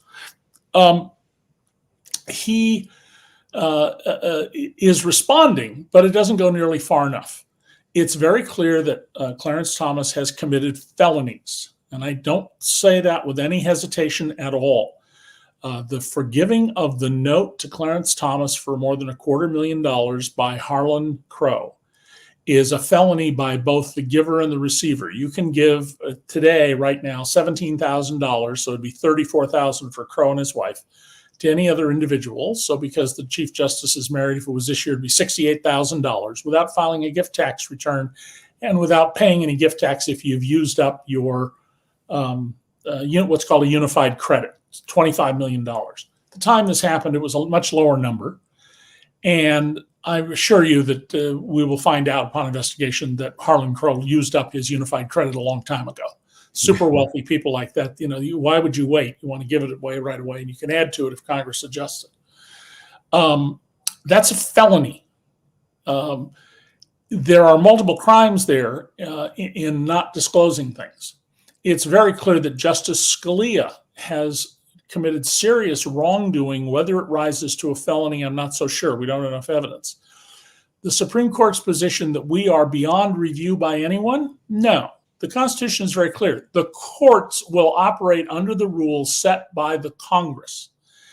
And so we're going to at least get hearings. I don't think there's enough votes to pass really tough laws, but we're going to have hearings. It'll be untenable if Chief Justice Roberts refuses subpoenas and allows justices to refuse subpoenas. I think that Sheldon Whitehouse, the senior senator from Rhode Island, who's a former prosecutor, he's going to get subpoenas. He's going to pursue this in a thoughtful but absolutely fearless and diligent way. We cannot have people who commit crimes sitting on the Supreme Court. The corruption of the Supreme Court, detailed by Sheldon Whitehouse, is you should just go back, all of you, and look on YouTube. Sheldon Whitehouse, just years of digging into this. Exactly. He makes out the point: the highest court in the land has the lowest ethical standards in the land, and we have to have serious rules for justices. And that, here we have Justice Clarence Thomas, who would have made a fine traffic court judge. And I don't mean to insult traffic court judges, but that's about where I think he was properly would have been in the world. his wife has a huge financial interest in all sorts of cases and has been paid huge sums of money, hundreds of thousands of dollars. And if anybody thinks that Harlan Crow took him on all these private jet trips and on his yacht and everything else out of the goodness of his heart, you are so naive. There's no point in trying to explain this to you. Well, and it's not just her. The wife of Roberts made $10 million off of recruiting lawyers for the very firms that practice before the court. And by the way, under the court rules, they've just articulated she can go right on doing that. What? Yeah, she can go right on being a recruiter of lawyers to the firms that practice before the Supreme Court, because at least as the way I read the rules, I mean, I read them pretty quickly. I didn't study them. I just read them. But it seems pretty clear to me that she can continue her business here. And that's utterly corrupt as well. Yeah. One of the things we ought to consider for the Supreme Court and all courts are more disclosure rules. Donald Trump's sister, who just died, it's tragic when anybody dies, she was as corrupt a federal judge as we have ever had in the United States. I was floored last night on TV to see Rachel Maddow and somebody else talk about, she was a respected judge. No, she wasn't. She was either not recommended or at the bottom level of recommendation from the bar. She got her appointment because Ronald Reagan owed a favor to the notorious Roy Cohn. And she was a terrible judge who, among other things, ended up mysteriously with the case of Donald Trump's very close 10-year-long business partner, the international cocaine trafficker, Joseph Wexelbaum, who, although she got rid of the case after she explained why she had to do so, he spent 18 months behind bars as one of the biggest drug kingpins in America. And the people who simply drove drugs for him in their cars, they got 20 years. Wow. What more do you need to know about how corrupt our federal judiciary can be when people like the Trumps get a judicial appointment?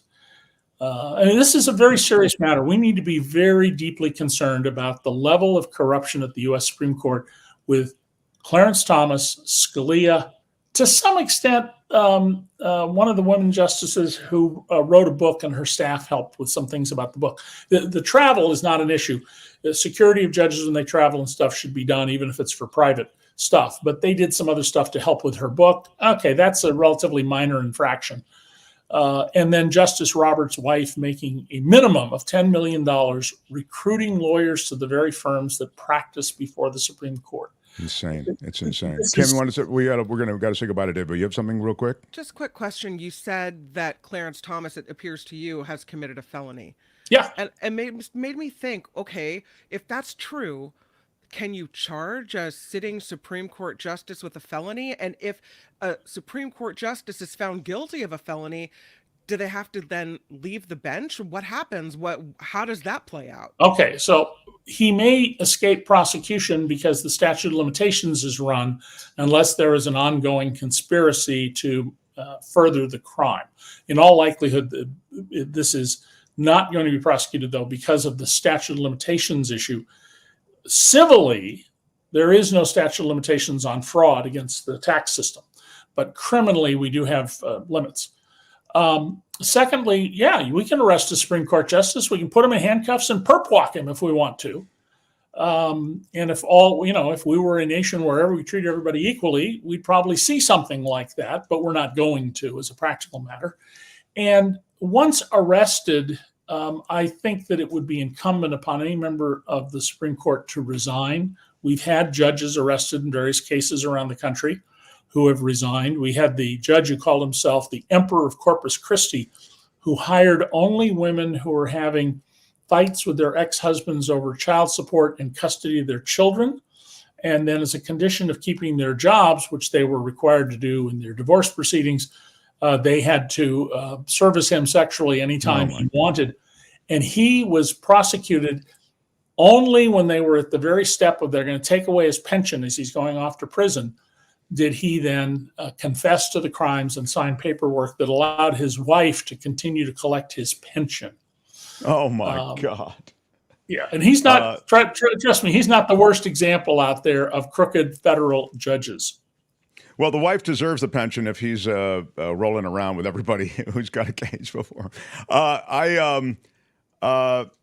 I know I can't really get to it. It's David's view of the. I don't know anything about the APEC conference. Yeah, that's in San Francisco. Thank outside you. of my will. I got to wrap this up. Will. Yeah, David, love talking to you. Enjoy your stay there and your significant address there. So it's the UN. You're saying it's the United UN Nations Sustainable Development Conference. Joe Stiglitz, the Nobel Prize-winning economist who teaches at Columbia, and his wife Anya Schifrin, who is also a leading professor. They were the key people in organizing this a year ago. I'm speaking with Drew Sullivan, who runs the Organized Crime Reporting Bureau out of Serbia. His is a worldwide operation. We're going to talk about what journalists can and should be doing to make people understand the role of government and taxes in creating, worsening, and perpetrating or reversing extreme inequality. Not the inequality you expect from the market. You know, somebody says, I want to be a doctor, and somebody else says, I want to be a janitor. We expect that kind of inequality. This is inequality that grows out of government policies, particularly those that either let very rich people pay little to no taxes, whether legally or criminally by failing to enforce the law, or that oppress people further down the income chain through government policies. For example, as we had for the last 50 years, the decimation of unions in the US. And you can make a chart showing a density of union membership in private corporations and wages. And they track almost perfectly, because when about 37% of American workers belonged to unions in 1973, 80% of workers benefited. And so it's just government policies. The rising tide raises all boats type thing. Yeah. Well, it should, but we've seen that there are cases where the rising tide, all the dinghies are tied by government to the post, so they sink and the yachts rise. Well done. David is the co-founder of DCReport.org and, of course, the Pulitzer Prize. It's so great to talk to you. David, enjoy your time. We'll talk to you next week. Thank you. Talk to you next week. David Cay Johnston. Right on. Ladies and gentlemen, I'm Shadow Stevens. This is the Mark Thompson Show. Keep it to yourself.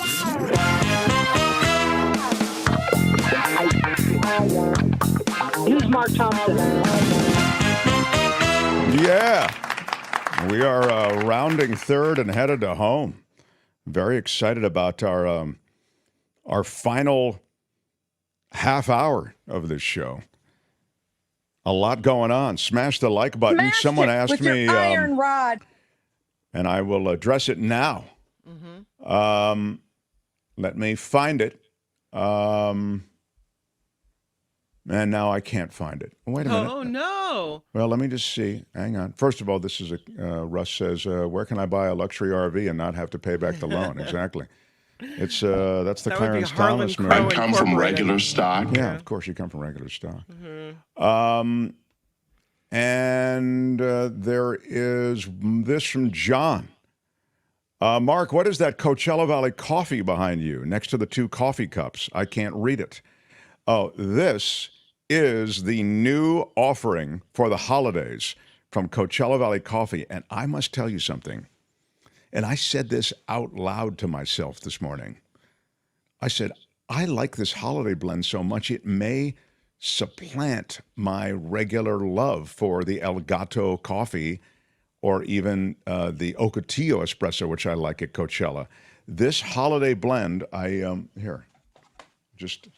so you can find it. It just, and I've got to ask him what's in it, but the holiday blend at Coachella Valley Coffee, you see it there, is delicious. And so here's what I do with this. I'll just tell you quickly. I use it for pour over and I use it for French press. Well, I haven't tried it in the espresso grind yet, but what's pour over?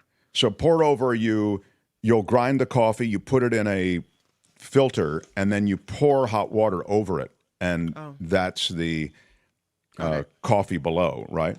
And of course, French press, And so I've done it with both. And this holiday blend, I really recommend it, man. It's really perfect for those two things. And it might be perfect for more, but those are the only two things I've tried. You can get it at, where we always tell you, CoachellaValleyCoffee.com. but make sure you use the discount code so they'll give you 10% off. Again, all of the coffee, the beans are hand roasted, and it's a magnificent boutique place where they are committed to sustainable and small farms across the world. And it's not just coffee. They have tea and other stuff too. But whatever you buy, make sure you use the discount code MarkT, CoachellaValleyCoffee.com. But that's what that is behind me. So I just liked it so much, I thought I'd put it up there. Yeah. The congratulations come to Jim Avila. Where are my weed smokers at? It's at... Where are my weed smokers at? That's always an appropriate question. So I'll never reject that question. Anything more before Kim's news? Kim, do you have anything? No. Kim, how are you? I'm very happy with how the show's gone today. Much better than yesterday. Well, it's easier with two people for sure. You did a great job yesterday. But I don't know what Kim's mic is doing. It doesn't feel quite as... I pumped it up earlier. Weird. Yeah, I don't know. But I will tell you that it's good that we can hear you. That's an improvement to some days when we can't. Yeah. I turned it up even louder. So there you go. Yeah, there you go. I don't know what can you tell us about the scene? Well, it seems that her mic is a little too low, Larry. I don't understand it. But what can you tell us about the scene? Smash the like button for Kim's news. She is an amazing force of nature, able to ride herd over, I think she does like 11 shows now across the YouTube. Adding one every day. Yeah, the McAllister franchise continues to grow everywhere. I did guest host a podcast yesterday. What was that? It was Turi Ryder's She Said What? And I think the first episode that I did with her drops today. It's just a 15-minute kind of fun conversation. So, yeah. Well, Kim kicked A yesterday, says Aiden Perez Marufo. Wow. That's too kind, really, but thank you. I have to say that's a great name, too. Love that name. Very much Thank you, Aiden. Maybe Kim can get the same mic that Nikki has, says Liz. Yeah. Kim's volume was too low in Nikki's show early on. I had to leave for most of the program, but not because you'd had to leave, not because of Kim's mic level. You had to leave because of ouch. Anyway, I can attest to the fact that we can hear you, but we'll deal with it. All right, Kim's news, and I have a law and disorder. I have a lot of stuff still to come. So, Mark Thompson Show. The Mark Thompson Show.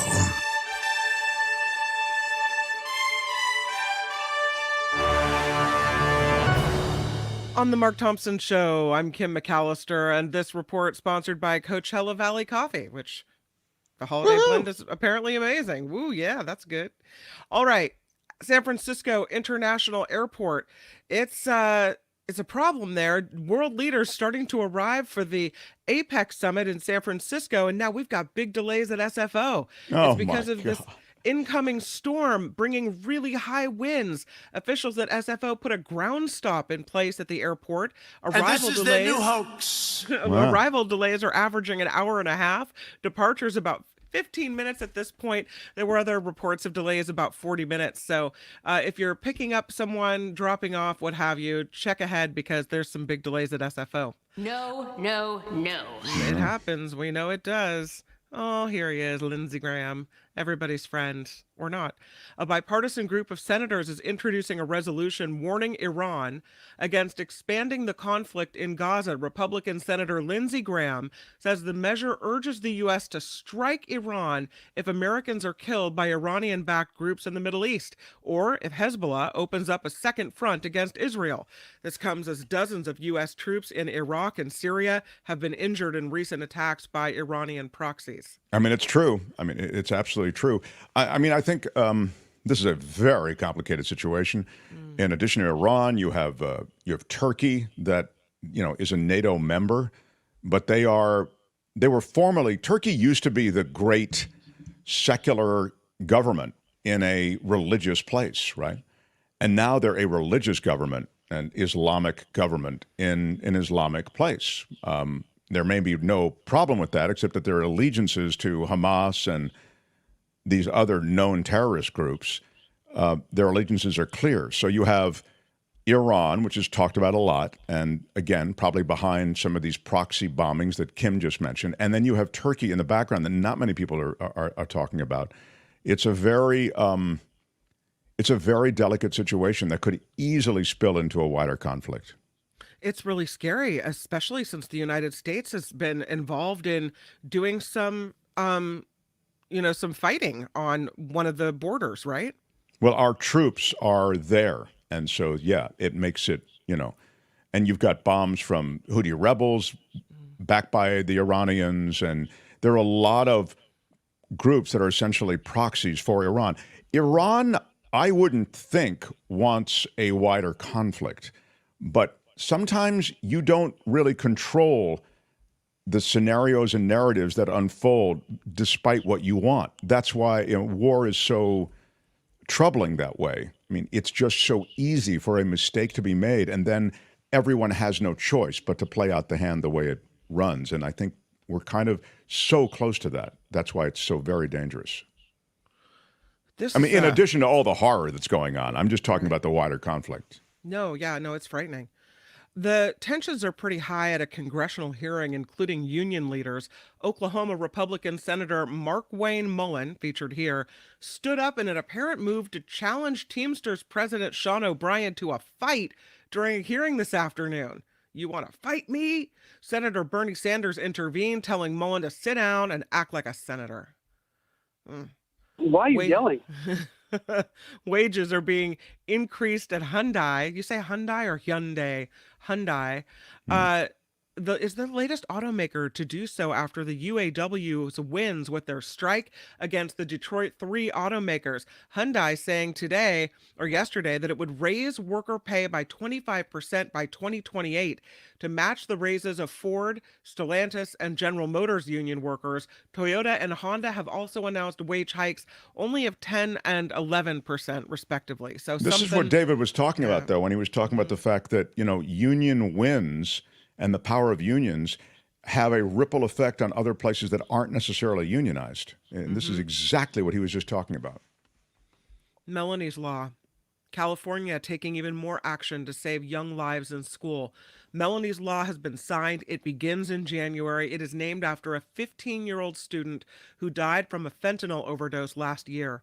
The law requires all middle school and high schools to come up with a plan to prevent such tragedies from happening again. And that includes training teachers how to respond, providing students and parents with resources about the danger of opioids, and in many schools, providing medication that can intervene and save lives. 4 high school students are under arrest and accused of stealing personal property out of a Rose Bowl locker room. They got them. This is when UCLA played the University of Colorado. Police searches turned up jewelry and other items that were stolen from Colorado players October 28th. The Pasadena Police Department says tips from the public led them to the alleged thieves. The case now turned over to the Los Angeles County Juvenile Division. Well, that's a great grab that they got them, huh? Thousands of dollars of jewelry taken out of these lockers from the Colorado players. So yeah, that's pretty brutal. It's all there, black and white, clear as crystal. Now it is, because they clearly got tips from the, people who with knowledge, but it was unclear for a while. Marijuana, where my weed smokers at? Oh yeah, baby. Where are my weed smokers at? Marijuana users say using pot helps them get better sleep than taking other medications. This study, led by Washington State University, found more than 80% of pot users say smoking joints helped more than sleep aids like melatonin. 60%, Doesn't anybody better weed? 60% reported getting 6 to 8 hours of sleep. So there you go. Well, I'll tell you, as someone who is a new participant in the world of self-medication, if you get the right dosage, it can be helpful. Well, if you but get the messing wrong with the dosage is important. If you get the wrong dosage, uh-oh. Well, just if you get the wrong dosage, you can leave it, too groggy or something like that. I don't know. Yeah. But that's cool that so many people report it. Look, it's a tough time these days in the world. Whatever you need to maybe get to sleep and stay asleep, bravo. More power to you. Yeah. Speaking of which, there's a company in Petaluma that's considering a sponsorship for our show, and I have to send you their stuff because I don't partake. But if you do, they have this new beverage that has CBD in it. So there are cocktails and like carbonated water. And it's I'll send it to you. You can tell me what you think. Okay. Yeah. Well, I would like to, give it a ride. It's fantastic. All right. Well, if it is, I'll give it a shot. Really. There is a new study that suggests cats are not really all that aloof, and they're actually really quite expressive. Researchers at UCLA started studying felines in 2021 to learn more about how they communicate. They found cats displayed at least 276 different facial expressions. About 46% of those were friendly, 37% aggressive, and 17% ambiguous. The study's co-author says she's considering creating an app that would allow people to record their cat's facial expressions to determine what feelings they're expressing. I love cats, as you know. I love animals, and I adore them. I was just thinking last night, they all have personalities, and they're sentient, they're feeling, they are. I just adore them, and I think sadly, they're used like dogs are in all these different ways and lab experiments. Even as you tell me about that study, I'm thinking, I hope they didn't literally round up cats for a study like that. You know what I mean? It's one thing to study your house cat or feral cats or whatever, but I'd hate to think that it actually was in a lab setting. But they do have personality, so I support the conclusion. They are not aloof. They just have a different way of expressing. But you know who was involved in that work? The co-author, as you mentioned, was that doctor. But Schulthausen III was involved in that study, and so congratulations. That's not fake. That's real. Yeah. This report sponsored by Coachella Valley Coffee. Mark has already talked about the holiday blend. It's apparently very good. I'm in love with their teas. Great holiday gifts this all makes. And you, being the exclusive listener of the Mark Thompson Show, get 10% off across the board. All you have to do is enter Mark T all together at checkout for your 10% off at CoachellaValleyCoffee.com. I'm Kim McAllister, and this is the Mark Thompson Show. They had to close down an entire radio station to silence him. And now, he's here. Ladies and gentlemen, Mark Thompson.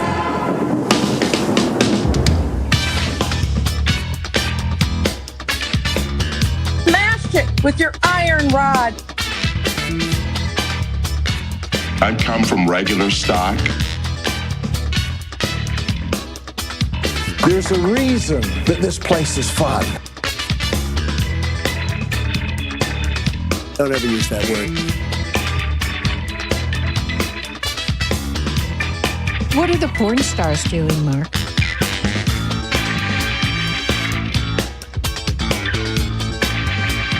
They pay me a lot of money for having attitude. What you say is the political dogma that they're trying to shove down our throats. Straight up right in, no problem. What the hell is going on in the United States of America? Cuatro años más. I don't wear a mask for the same reason I don't wear underwear. Things gotta breathe. Say what?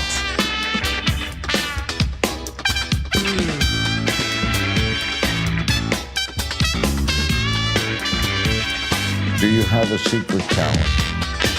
Can you let him finish, sir? You get nothing. Google it.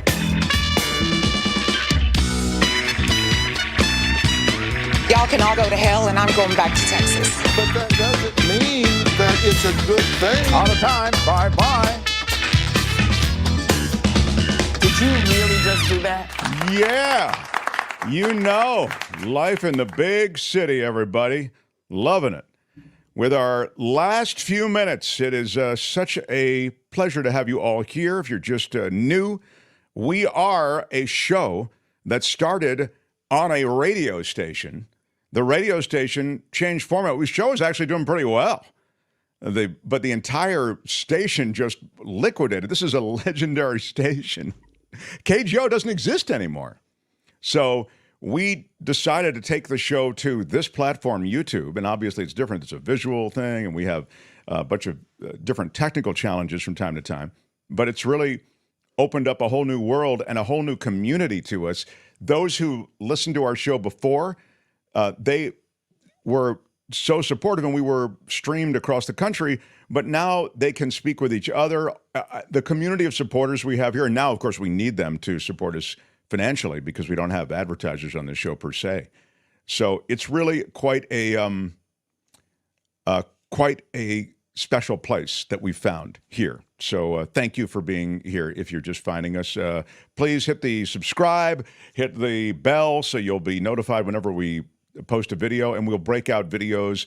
If you missed any of David Cay Johnston, we'll break that out separately. Now, one thing on that, because Tony is off today and he won't get back to his home and his studio until later, our breakouts, like not so much the podcast, I think he can do the podcast sooner, but the breakout videos will probably drop a little bit later than normal. So we'll see. Thanks, Tony. I don't know exactly how that's going to work, but you'll definitely get everything today. We promise you that. All right. So, Kim, I have a question for you. And The Mark Thompson Show. I have some things that I can get into, one of which is a bizarre story that I think you know something about, Kim. I'm not saying you're behind it, but I can't remember whether it was me or you who found this, the busted daycare workers. I think it was you. They busted a couple of daycare workers for allegedly running a child fight ring. Yeah. What? Right. 2 daycare workers, Erica Jones and Serena Caldwell, busted for running a child fight ring at a local daycare. Supposedly, they made toddlers fight each other, causing uproar and leading to their arrest. Not the toddlers' arrest, the, daycare workers' arrest. Right. No major physical harm to the kids, but the emotional impact is a concern. The daycare owner fired them immediately after discovering the footage. They filmed it. And so Good day, sir. Exactly. Good day. What was weird to me is it was an Instagram post, and the reactions were weird to me. So people didn't say, well, that's reprehensible. I mean, how could this go on? How could they allow this to happen? Do they have a screening process? I mean, all of those things would have been sort of what you'd expect. Sure. You get this. So there's no video? I kind of wanted to see the kids fighting. No. I want to see the footage, somebody else says. We're talking about toddlers. Right. This is not, as they say, little people wrestling. These are children. Yes. See, that's kind of what I expected, that kind of reaction that Kim's just provided. But that's not what the reaction was. People wanted to see the video of the little toddlers going at it. RFK Jr. goes barefoot to the bathroom on the plane, and everybody talks about it. He's the anti-vax independent candidate, as he's described here. He's running for president. He has, I believe, almost, I want to say, high 20s. Yeah. I saw 22%. Okay, so low 20s. What? Yeah. He was on a plane and apparently walking to the bathroom in bare feet on this commercial flight. People actually shot video of it. I don't think we have the video ready to go, but you can find it if you want it. The person who commented on this was sitting behind Kennedy in first class on this trip from Portland to Dallas, took the pictures, and turned it into a whole podcast episode. They say you can't unsee it. Wow. Who walks around on a commercial airliner barefoot? I mean, really? I mean, somebody who's comfortable with their immune system, that's who, Kim. I Okay. guess so. Yeah. I mean, that's the deal. It's kind of consistent with his image, you know. So, he wanted to prove that his immune system, unvaxxed, was powerful enough to ward off whatever germs were there in the cabin, both first class and coach cabin. You do not know what you are talking about. There is that. I don't know what I'm talking about, but that I'm just saying that he was barefoot is indisputable. That's presidential. Well, it's a different kind of presidency, Kim. Yeah. Two figures from the O.J. Simpson trial are in the news again. Two figures from the O.J. Simpson trial are in the news again. One of them is retired Judge Lance Ito. You know, the O.J. Simpson trial was in 1994. Imagine, it was that long ago. So Ito has endorsed Christopher Darden for a seat in the L.A. County Superior Court as a judge, okay? Darden was one of the prosecutors, right? Right. He was one of two lead prosecutors, Marcia Clark and Christopher Darden. So he's 67, Darden. And Ito, before he became a judge, he and Darden worked together as prosecutors in the L.A. County District Attorney's Office, in the hardcore gangs unit, as it was called. And Ito says, I've always had tremendous respect. And Darden says, as a judge and retired jurist, Judge Ito has always conducted himself with the utmost professionalism and set standards for fairness on the bench. I am so honored to have his support as I now seek a seat on the Superior Court. I don't know. My recollection was that Judge Ito, was inviting Geraldo Rivera back to his chambers to show, So I don't know. But I would say that one case for sure got into the outfield on him, and that was the O.J. Simpson case. Not because of just the outcome, but just the way it became such a ridiculous, crazy show. Meantime, an Airbnb host is angry after a celebrity leaves the rental in a complete mess. The messy state of the property was reported by the host. It was a Malibu residence over Halloween weekend. And sometimes hosts will do this. They'll go to TikTok or other places, Facebook or wherever, to report, misbehaving celebrities or people who are just lousy Airbnb guests. It does happen. So they found the house in disrepair. They didn't name the celebrity. Otherwise, I would share it with you. Wow. But they left all the Halloween decor up. I don't see that as such a big deal. 2 expensive watches were left over. A year's supply of Smucker's Uncrustables left over in the kitchen. The whole house smelled like smoke. There was spilled food in multiple places, and almost every room had ash and tobacco on the floor. Wow. Where are my weed smokers at? I'm guessing it wasn't completely all tobacco. Yeah. So they just wanted to say a celebrity left my house a mess. Yeah, I guess they did. They didn't name the person, so there's no repercussions. You're right. I mean, honestly, it's nothing that can't be cleaned. Here's a picture. Here's a picture of the mess. I mean, okay, so they left a mess. All right, got it. I'm kind of with Kim. It's like, okay. I mean, apparently, let's assume it was a really bad mess. Still, I mean, that's kind of the cost of doing business, and they pay a cleanup fee, I mean, did they smear things on the walls? Does something need to be repaired? Are there holes in the walls? Are items missing? No? Then just hire someone to clean it up. Done. That's how bad it's gotten. Our view is, well, you know what? Unless there's feces spilled all over the floor and surrounding the wall, then it's fine. That's how bad a society is sunk. But you have to expect that when you rent out your house. That's why people pay a cleaning fee, right? Exactly. You That's what I was expect that saying. when you rent out your house that you're going to be left with a mess, because not everyone takes care of your property the way you will. So you expect a mess, and they pay a cleaning fee, and sayonara. That's it. Wow. Okay. Okay. Well, I will say that the repercussions is a ding word. Superbug cases rising in Nevada over the past 2 months. If you're going to Las Vegas or any other place in Nevada, or you're just going up to Tahoe and passing over into Nevada, a superbug that can cause severe infections in hospital patients is on the rise. This is according to studies that track all of this data nationwide. Like, when these various hospital bugs start and these superbugs, it's serious stuff, as you're aware, because essentially our systems have been carpet bombed with antibiotics in our food and the meat and all of that. Also, we've overprescribed antibiotics, so when it comes time to actually treat these various superbugs, it's very hard oftentimes to do it.